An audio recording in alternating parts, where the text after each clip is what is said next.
Pessoal, nesse bloco eu vou falar sobre mérito do ato administrativo e um ponto interessante é que quando a gente chega aqui, muito provavelmente você já entendeu o que é mérito, né? Porque a gente fala tanto desse negócio em tudo que é aula do direito administrativo.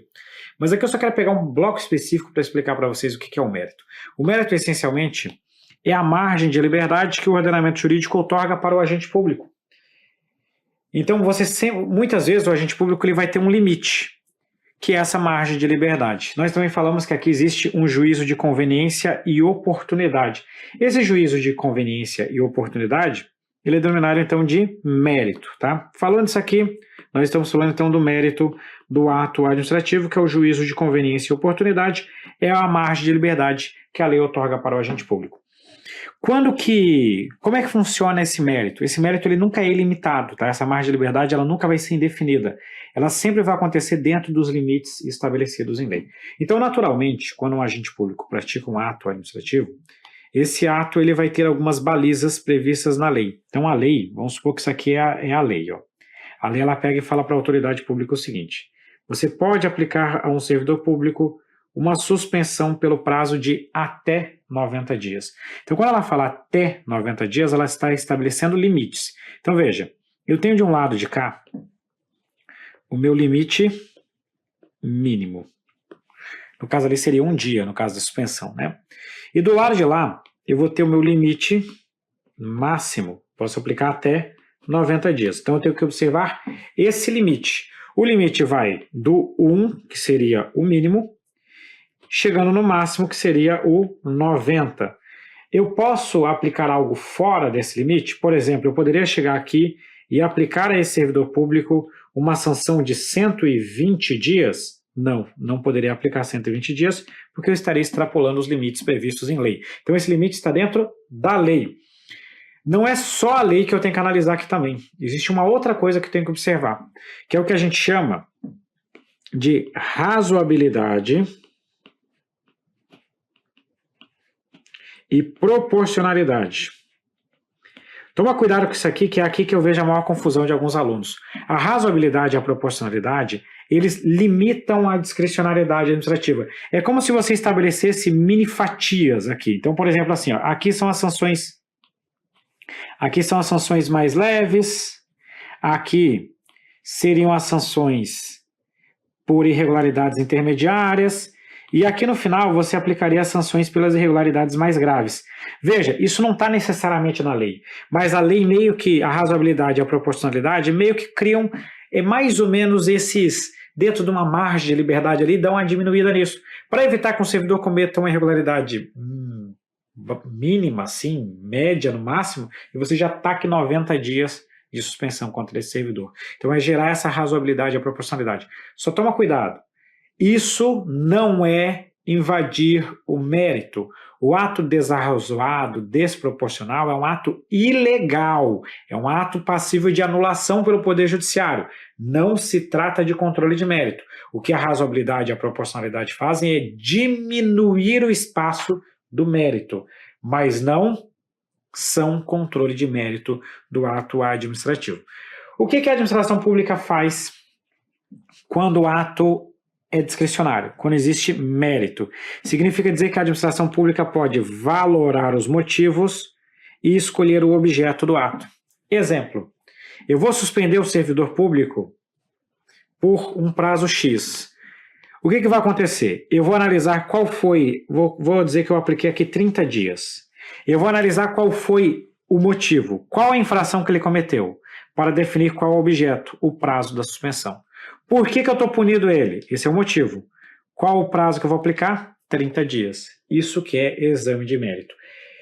E essa prerrogativa pertence à administração pública, o que quer dizer o seguinte: o Poder Judiciário não exerce controle de mérito. O Poder Judiciário, ele não pode invadir o exercício legítimo da margem de liberdade.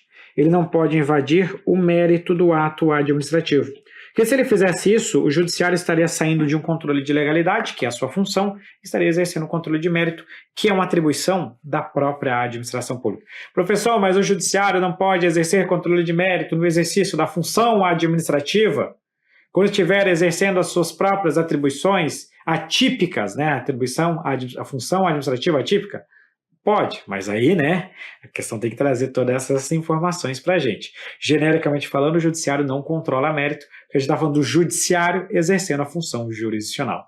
Ele não pode fazer, pelo menos a priori, esse tipo de invasão. Sempre existe um debate, especialmente em políticas públicas e etc e tal, mas até hoje nada disso é consolidado. Por isso que, genericamente, nós falamos que o judiciário não invade o mérito. Só para vocês entenderem, eu vou trazer aqui alguns exemplos, tá? Vamos lá. Exemplo de ato vinculado. Um exemplo de ato vinculado é esse aqui, ó. Artigo 208 do Estatuto dos Servidores Públicos Federais. Ele diz pra gente que pelo nascimento ou adoção de filhos, o servidor terá direito à licença paternidade de 5 dias consecutivos. Veja, não existe qualquer margem de liberdade. Nasceu o filhote, apresenta a certidão de nascimento, 5 dias. Meu Deus, mas eu estava precisando de você justamente agora. Aí você vai olhar para ele e vai falar, o meu filho está precisando muito mais, tá? Não existe margem de liberdade nesse caso. 5 dias a contar a partir do nascimento. Professor, mas não tem uma prorrogação? Tem, mas a prorrogação está nos regulamentos. Aqui é só para a gente contextualizar e a prorrogação também é vinculada, então não muda nada, tá? Remoção. Existe uma remoção lá na Lei 812, que é a remoção para acompanhar o cônjuge ou companheiro que foi removido no interesse da administração. Eu e minha esposa estamos morando na mesma cidade, vamos supor que ela seja servidora e eu também. A minha esposa foi removida para São Paulo. Eu não vou ficar aqui em Santa Catarina, vou ser removido também para acompanhá-la. Então remove um, o outro tem direito de acompanhar. Se remove no interesse da administração. É um ato vinculado também do poder público. Nos dois exemplos, a administração não tem margem de liberdade. Esse exemplo aqui é um exemplo que a gente encontra lá na antiga lei de licitações, tá? O que consta lá na antiga lei de licitações? A antiga lei de licitações, ela traz essa situação aqui para a gente falando o seguinte: a critério da autoridade competente, em cada caso, e desde que previsto no instrumento convocatório, poderá ser exigida a prestação de garantia nas contratações de obras, serviços e compras. Ou seja, é a critério da autoridade. A autoridade é obrigada a exigir garantia? Não. Ela pode colocar no edital essa exigência, a critério da autoridade competente e desde que haja previsão no instrumento convocatório. Mais um exemplo da Lei 812. A suspensão será aplicada em caso de reincidência de faltas puníveis com advertência e de violação das demais proibições que não tipifiquem infração sujeita à demissão, não podendo exceder a 90 dias. Quer dizer, então, que eu tenho uma margem de liberdade de 1 até 90 dias. Até 90 dias eu exerço esse meu mérito. Tá? Então, aqui nós estamos diante de um ato discricionário, e o ato discricionário é o ato administrativo em que existe mérito. Então, qual o tipo de ato que tem mérito? O ato discricionário. Tem mérito no ato vinculado? Não, ato vinculado não tem mérito, portanto, tá? Outra coisa, onde que existe o mérito? O mérito existe onde que existe a discricionariedade, que é no motivo e no objeto. Então, quando eu pego um ato administrativo vinculado, se o ato é vinculado, a competência é vinculada, a finalidade é vinculada, a forma é vinculada, pelo menos para a corrente majoritária, o motivo também é vinculado e o objeto é vinculado. A lei define todos os elementos de formação do ato administrativo. Quando o ato é discricionário, a competência é vinculada, a finalidade é vinculada e a forma é vinculada. Quer dizer, então, que competência, finalidade e forma sempre são elementos vinculados. Já o motivo e o objeto dependem.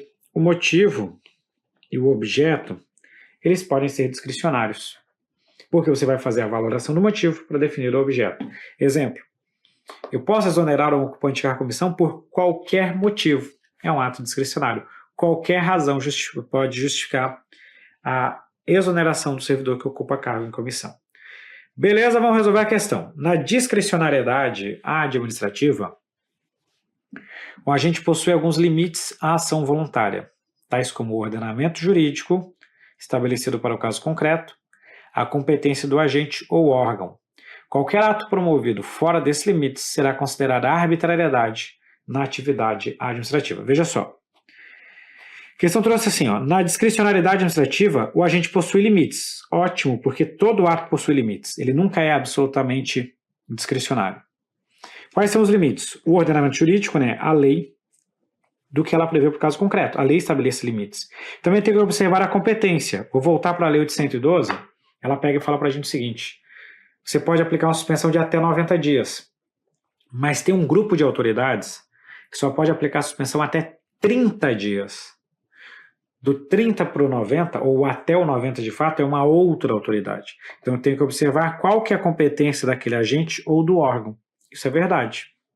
Se o ato for praticado fora desses limites, ele é considerado uma arbitrariedade e, consequentemente, será um ato ilegal, tá? Então, com isso, esse quesito tá certo. Eu sei que às vezes você pode ficar naquela, pô, professor, mas qualquer, tal. Galera, esse é aquele tipo de questão que você analisa na filosofia, no contexto, tá? Se você ficar procurando cabelo em ovo, é óbvio que a gente vai poder debater todo mais da questão. Com isso, esse quesito está correto, tá certo? Com isso, a gente fecha essa parte sobre o mérito do ato administrativo. Um grande abraço e até breve.